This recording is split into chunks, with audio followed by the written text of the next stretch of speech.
to Little Town on the Prairie Live, Chapter 24. I think we only have 2 chapters left, I think. Give me a second, and I'll look. Because if we have 2 chapters left, I might be able to do them. I might be able to do them today. Find your dream. All right. Let's pop out the chat. Put it on live chat. I kind of sprung this on you, so, folks aren't really getting a,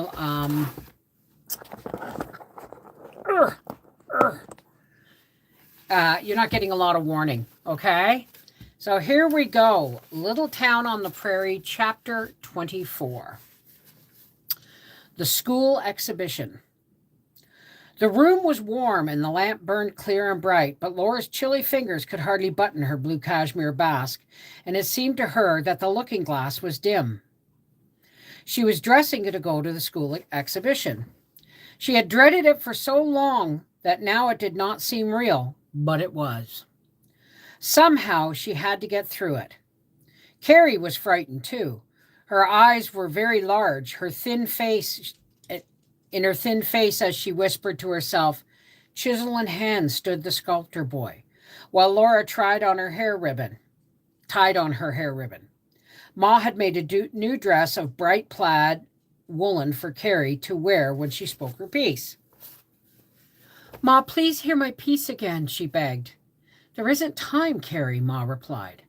We're almost late as it is. I'm sure you know it perfectly well. I'll hear you say it on the way. Are you ready, Laura? Yes, Ma, Laura said faintly.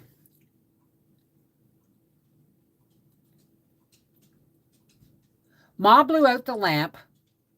Outdoors. Oops, sorry.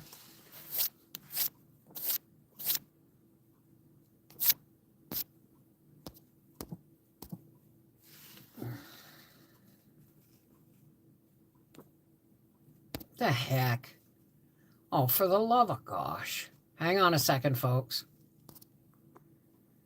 I've got some stupid Instagram thing in the middle of my...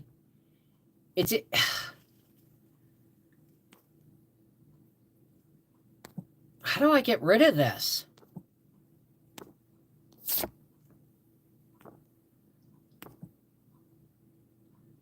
Oh, for the love of God.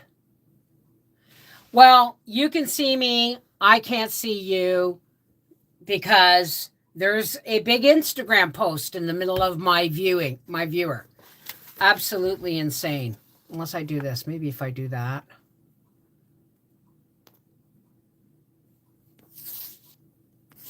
Why won't it? Done. No. I don't know what's going on, folks. I'm really sorry. So I'm not going to be looking up because all I see is a bunch of crap. So, yes, Ma, Laura said faintly. Ma blew out the lamp. Outdoors, a cold wind was blowing and snow blew white along the ground. Laura's skirts were whipped in the wind. Her hoops crawled up maddeningly, and she feared that the curl was coming out of her bangs. Desperately, she tried to remember all she must say, but she could not get beyond, America was discovered by Christopher Columbus in 1492. Columbus, a native of Genoa in Italy, Carrie was breathlessly chanting, waiting the hour when at God's command, Pa said, Hello, we've got the church lighted up. Both the schoolhouse and the church were lighted. A thick, dark line of people with splotches of yellow lantern light was moving towards the church. What's up, Pa asked. God, that makes me crazy. Hang on a second. Let me just see if I can. That's not going to work.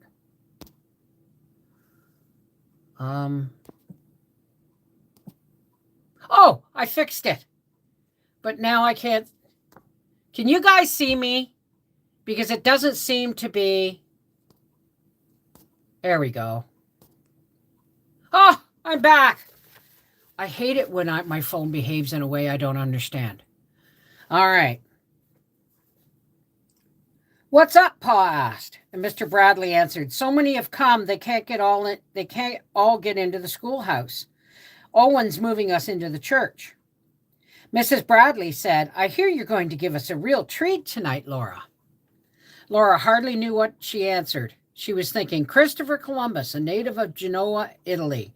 America was discovered by Christopher Columbus in 1492. Christopher Columbus, she had to get past Christopher Columbus. In the entry, the crowd was so jammed that she feared her wire hoops were pressed out of shape. There was no more room for wraps on the hooks there. The aisles were packed with people trying to find seats. Mr. Owen was repeating, these front seats are reserved for the scholars. Pupils, please come forward to these seats. Ma said she would take care of the wraps. She helped Carrie out of her coat and hood while Laura took off her coat and hat and nervously felt her bangs.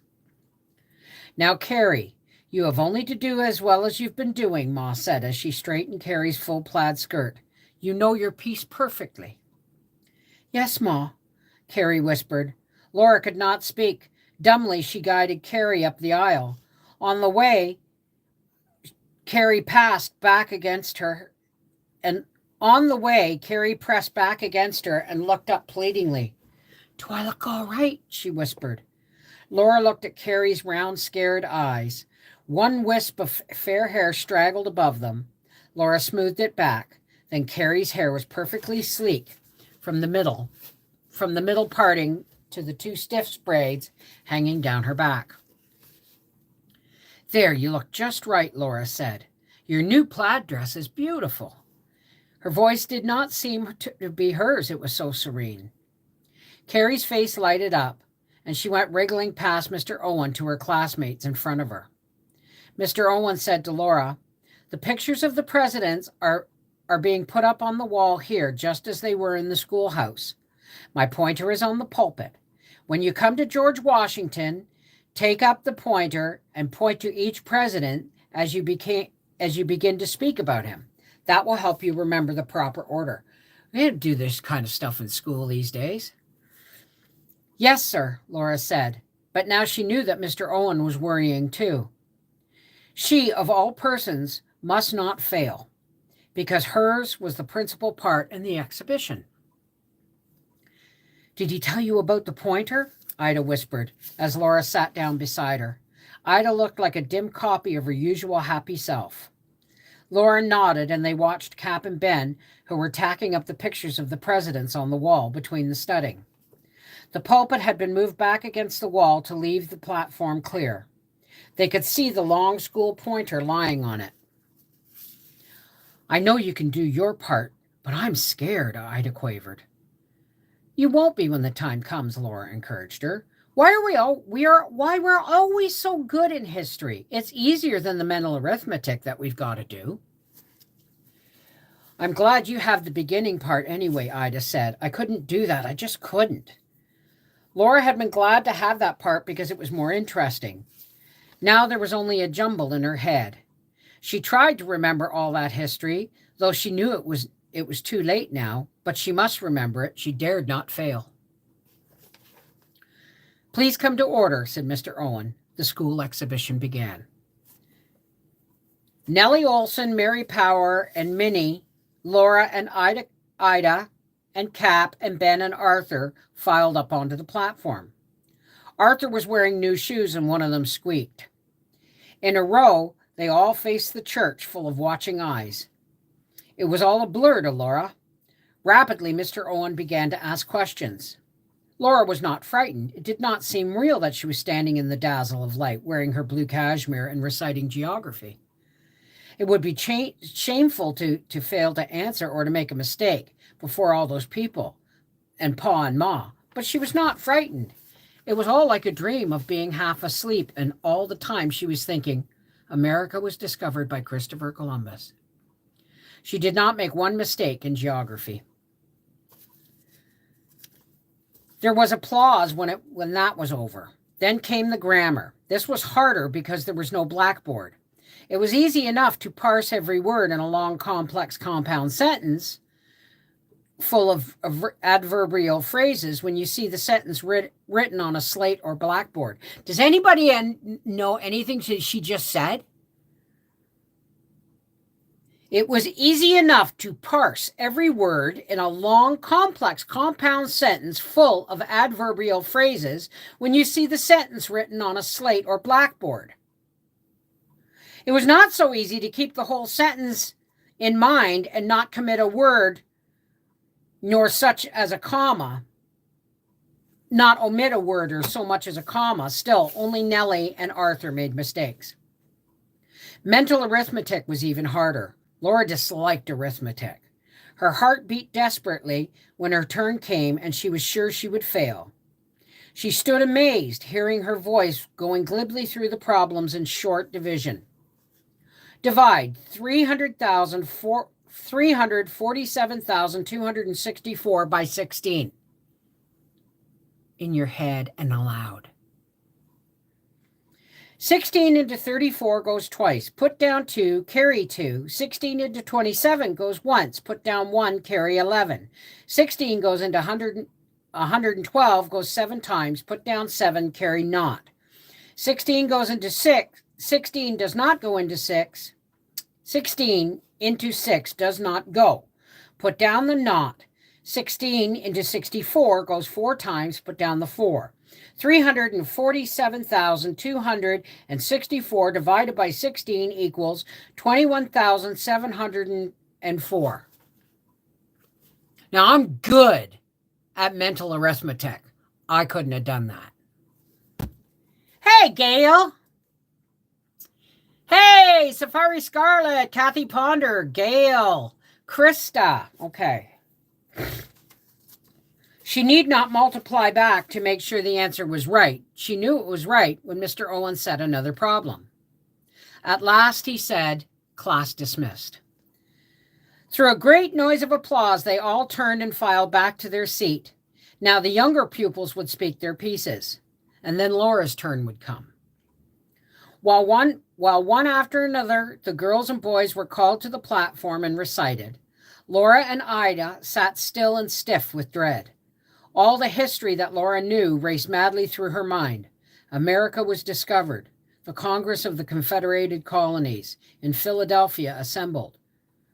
There is only one word in this petition which I disapprove, and that word is Congress.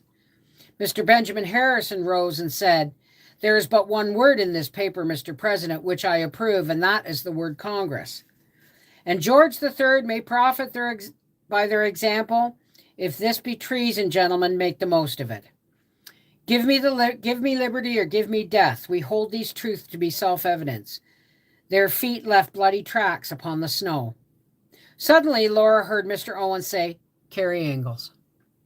Carrie's thin face was strained and pale. She made her way down the aisle. All the buttons up the back of her plaid dress were buttoned outside in. Laura should have thought to button her up. But no, she had left poor little Carrie to do the best she could alone. Well, she has a mother, you know. And a father. Carrie stood straight, very straight, her hands behind her back, her eyes fixed above the crowd. Her voice was clear and sweet as she recited. Chisel in hand stood the sculptor boy, with his marble block before him, and his face lit up with a smile of joy as an angel dream passed o'er him. He carved that dream on the yielding stone with many a sharp incision. In heaven's own light, the sculptor's stone, he had caught that angel vision. Sculptors of life are we as we stand, with our lives uncarved before us. Waiting the hour at God's command, our life dreams pass o'er us. Let us carve it then on the yielding stone with many a sharp incision. Its heavenly beauty shall be our own, our lives, that angel vision. I was horrible with spelling. I couldn't spell out loud. I'd have to write it down. And that's just part of my learning disability as a kid. She had not faltered once, nor missed a single word.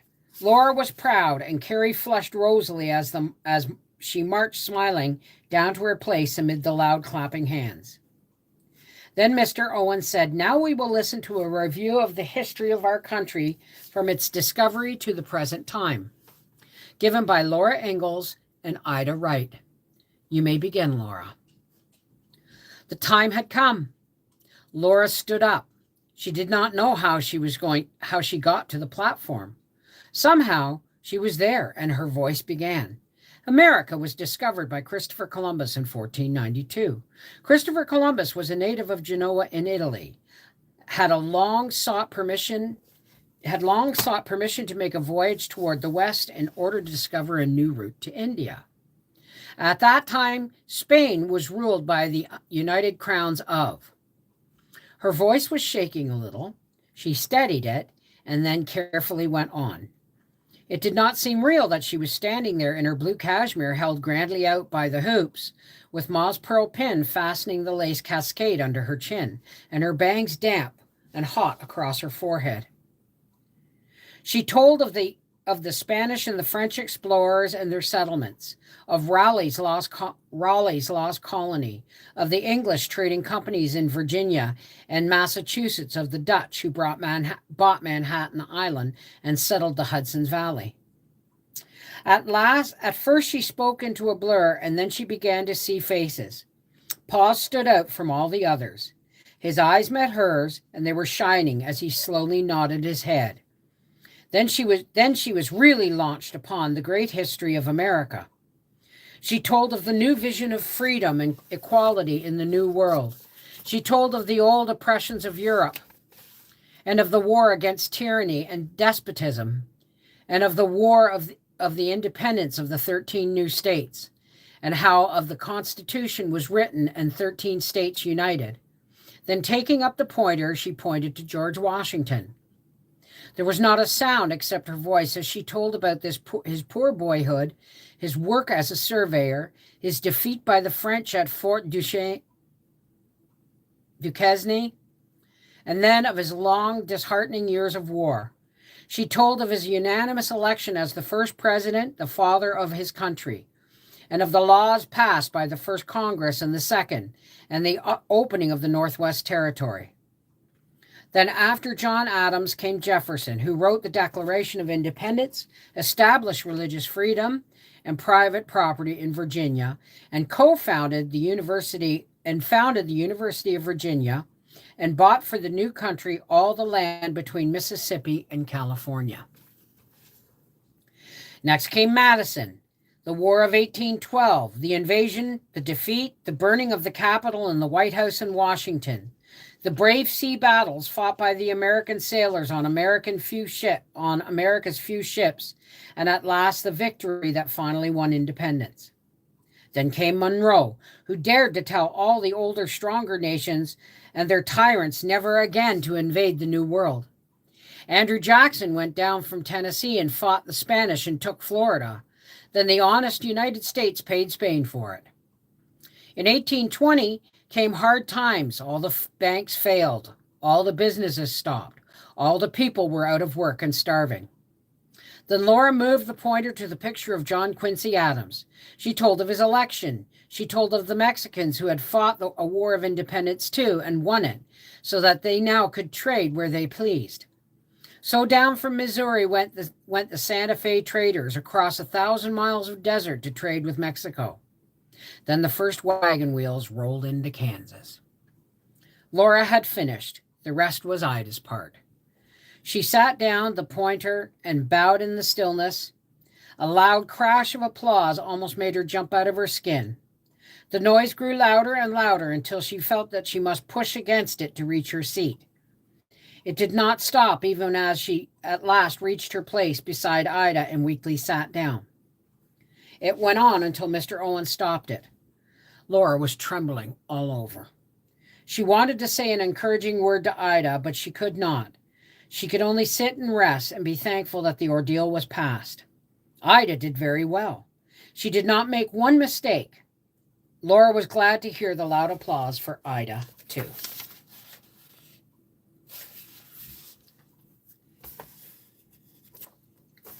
After Mr. Owen dismissed the audience, getting out of the church was slow work. Everyone between the seats and the aisles talking about the exhibition. Laura could see that Mr. Owen was pleased. "Well, little half-pint, you did a fine job," Pa said when Laura and Carrie pushed through the crowd to him and Ma. "You did too, Carrie." "Yes," said Ma. "I'm proud of both of you." "I did remember every word," Carrie agreed happily. "But I am so glad it's over." "So am I," said Laura, struggling into her coat. Just then she felt a hand on the coat collar, helping her, and she heard a voice say, "Good evening, Mr. Ingalls." She looked up into the face of Almanzo Wilder. He did not say anything, and neither did she, until they were out of the church and following Pa's lantern along the snowy path. The wind had died down, the air was very cold, and still there was moonlight on the snow. And then Almanzo said, "I guess I ought to have asked if I may see you home." "Yes," Laura said. "But anyway, you are." "It was such a tussle getting out of that crowd," he explained. He was silent a minute and asked, "May I see you home?" Laura could not help laughing, and he joined in. "Yes," Laura said. She wondered again why he was doing this, when he was so much older than she. Mr. Boast or any friend of Pa's might see her safely home if Pa was not there to do it, but now Pa was there. She thought he had a pleasant laugh. He seemed to enjoy everything. Probably his brown horses were tied on Main Street, so he was going that way. Anyway, "Are your horses tied on Main Street?" she asked him. "No," he answered. "I left them blanketed on the south side of the church out of the wind." Then he said, "I'm making a cutter." Something in the way he said it gave Laura a wild hope.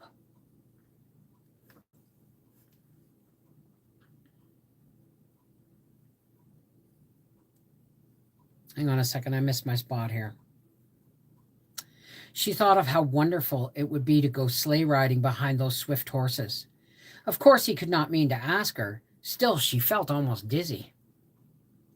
"If the snow holds, there ought to be some good sleighing," he said. "Looks like we're going to get another mild winter." "Yes, it does, doesn't it?" Laura answered. She was sure now that he would not ask her to go sleighing. "It takes some little time to build it just right," he said.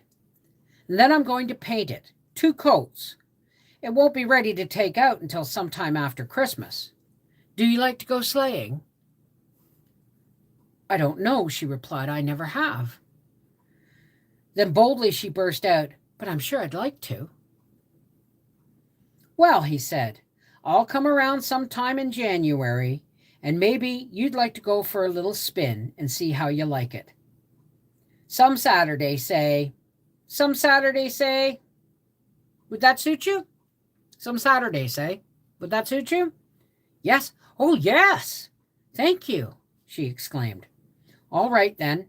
I'll be around in a couple of weeks if this weather holds," he said. They had come to the door, and he took off his cap and said good night. Laura fairly danced into the house.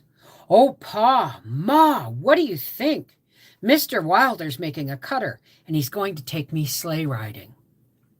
Pa and Ma glanced at each other, and it was a sober glance. Laura quickly said, If I may go, may I, please?" "We'll see when the time comes," Ma answered. But Pa's eyes were kind as he looked at Laura, and she was sure that when the time came, she could go sleigh riding. She thought what fun it must be to go speeding swiftly and smoothly through the cold, sunny air behind those horses, and she could not help thinking in delight, "Oh, won't Nellie Olson be mad?" I'd like to read you the last chapter, but Howie's on his way home from work. Oh, what the heck. Supper's going to take another hour in the oven anyway. Let's do the final chapter, shall we? Anybody need a pee break? All right, here we go. Chapter 25, final chapter. Unexpected in December. The next day was blank and limp. They would not even try to have Christmas without Mary. The only presents hidden away were for Carrie and Grace, and though Christmas was not until tomorrow, they had opened that morning the small Christmas box from Mary. There would be a whole week without school. Laura knew that she should improve the time in study, but she could not settle down to her books. It's no fun studying at home when Mary isn't here to study with, she said. Dinner was over and the house all in order, but it seemed empty without Mary in her rocking chair. Laura stood around, looking around the room as though searching for something she had lost. Ma laid down the church paper. I declare I can't get used to her being gone either, she said. This piece by a missionary is interesting, but I have read aloud to Mary for so long I can't properly read to myself. I wish she hadn't gone, Laura burst out, but Ma said she must not feel so. She's doing so well in her studies, and it is wonderful that she is learning so many things, running a sewing machine and playing the organ and doing such pretty beadwork. They both looked towards the small vase of tiny beads, blue and white, strung on fine wire, that Mary had made and sent home to them all for Christmas. It stood on the desk near Laura. She went to it and stood fingering the bead fringe around it as Ma talked on. I'm a little worried about how we're going to find the money for new summer clothes she needs. Laura's living with 2 dresses. And we must manage to send her a little spending money. She should have a braille slate of her own, too. They're expensive. I'll be 16 2 months from now, so she was born in February. Okay. Maybe I can get a certificate next summer. If you can teach a term next year, we may be able to have Mary come home for a summer vacation, said Ma. She has been away so long, she ought to come home for a little while, and it would cost only the railroad fare. But we must not count our chickens before they're hatched. I'd better be studying anyway, Laura sighed. She was ashamed of her moping idleness when Mary had the patience to do such perfect work with tiny beads that she could not see. Ma took up her paper again, and Laura bent over her books, but she could not rouse herself from her listlessness. From the window, Carrie announced, Mr. Boast is coming, and there's another man with him. That's him now at the door. That is he, said Ma. Laura opened the door, and Mr. Boast came in, saying, How do you do, everyone? This is Mr. Brewster. Mr. Brewster's boots, his thick jacket, and his hands showed that he was a homesteader. He did not have much to say. How do you do, said Ma as she placed chairs for them both. Mr. Ingalls is over town somewhere. How is Mrs. Boast? I'm disappointed she did not come with you. I didn't plan to come, said Mr. Boast. We just stepped in to speak to this young lady, and his black eyes flashed a look at Laura. She was very much startled. She had sat very straight as Ma had taught her, with her hands folded in her lap and her shoes drawn back beneath her skirts. But her breath caught. She could not think of what Mr. Boast meant.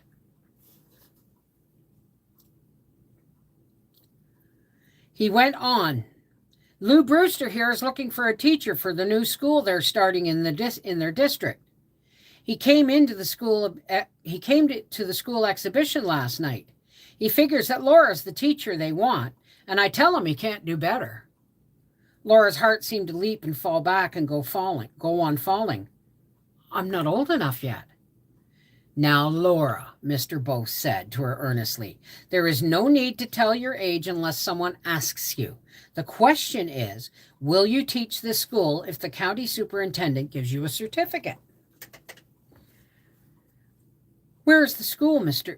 Laura was speechless. She looked at Ma, and Ma asked, Where's the school, Mr. Brewster? 12 miles south of here, Mr. Brewster replied. Laura's heart sank even further. So far from home, among strangers, she would have to depend entirely upon herself and no help at all. She could not come home until the school term was over. 12 miles was too far to travel. 12 miles and back was too far to travel. Mr. Brewster went on, It's a small neighborhood. The country around there isn't settled up yet. We can't afford more than a 2-month school, and all we can pay is $20 a month and board. Well, I'm sure that seems a reasonable sum, said Ma. It would be $40, Laura thought. $40. She had not realized that she could earn so much money. Mr. Ingalls would rely on your advice, I know, Mr. Boast. Lou Brewster and I knew each other back east, said Mr. Boast. It's a good chance for Laura if she'll take it. Laura was so excited that she could hardly speak. Why, yes, she managed to stammer. I would be glad to teach the school if I could. Then we must hurry along, said Mr. Boast as he and Mr. Brewster stood up. Williams is in town, and if we can catch him before he starts home, he'll come over and give you the examination right now. They said good day to Ma and hurried away. Oh, Ma, Laura gasped, do you think I can pass? I believe you can, Laura, Ma said.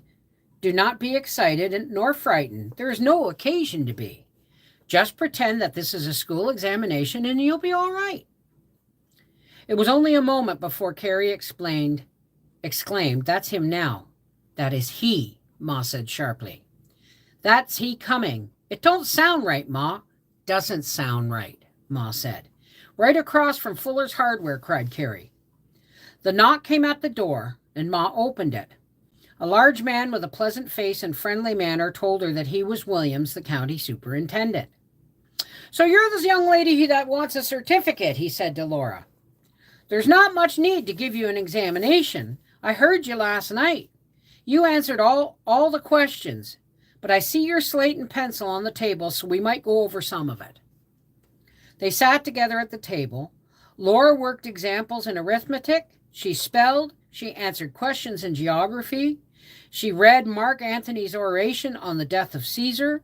She felt quite at home with Mr. Williams while she diagrammed sentences on her slate and rapidly parsed them. Scaling yonder peak, I saw an eagle wheeling near its brow. Now, this is what they're talking about when they're diagramming a sentence and parsing it.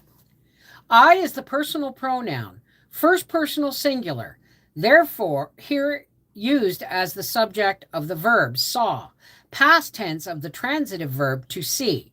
Saw takes as its objects the common generic noun eagle, modified by the singular article an.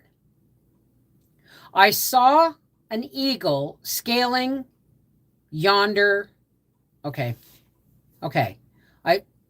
Scaling yonder peak is a participle phrase, adjunct of the pronoun I, hence adjectival. Wheeling is the present participle of the intransitive verb to wheel. Does anybody understand this? Because I don't. And I went to grade 12 in English. Near its brow is the prepositional phrase, adjunct of the present participle of the verb to wheel, hence adverbial. After only a few such sentences, Mr. Williams was satisfied.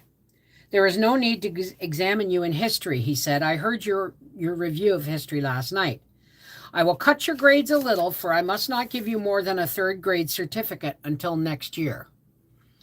May I have the use of a pen and ink? He asked Ma. They're here at the desk, Ma showed him.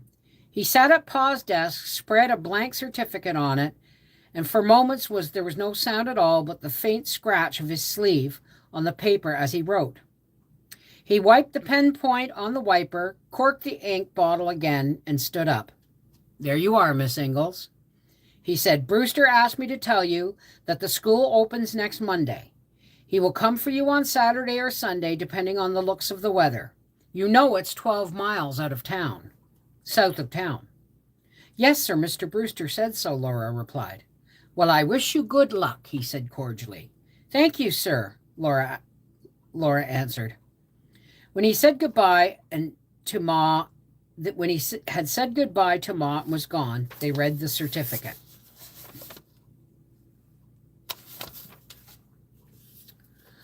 Laura stood in the middle of the room holding that certificate when Pa came in. What is it, Laura? He asked. You look as if you expect that paper to bite you. Pa, Laura said, I'm a school teacher. What? Caroline, what is this? Read it. Laura gave him the certificate and sat down. And he didn't ask me how old I am. When Pa had read the certificate and Ma had told him about the school, he said, I'll be jiggered. He sat down slowly and read the certificate again. That's fine, he said. That's pretty fine for a 15-year-old. He meant to speak heartily, but his voice had a hollow sound. Now Laura was going away. For now, Laura was going away. She could not think what it would be to teach school 12 miles away from home, alone among strangers. She did not want to think of it. She did not want to go. The less she thought of it, the better, for she must go, and she must meet whatever happened as it came. Now Mary can have everything she needs, and she can come home this summer. She said, Oh, Pa, do you think I can teach school? I do, Laura, said Pa. I'm sure of it. Thank you for joining me for Little Town on the Prairie Live. Our next book will be Little Town on the Prairie, These Happy Golden Years. Thanks for joining me. I have to go and look at supper and get some work done. I love you guys. Take care. God bless. And we will see you soon for the next book. Take care.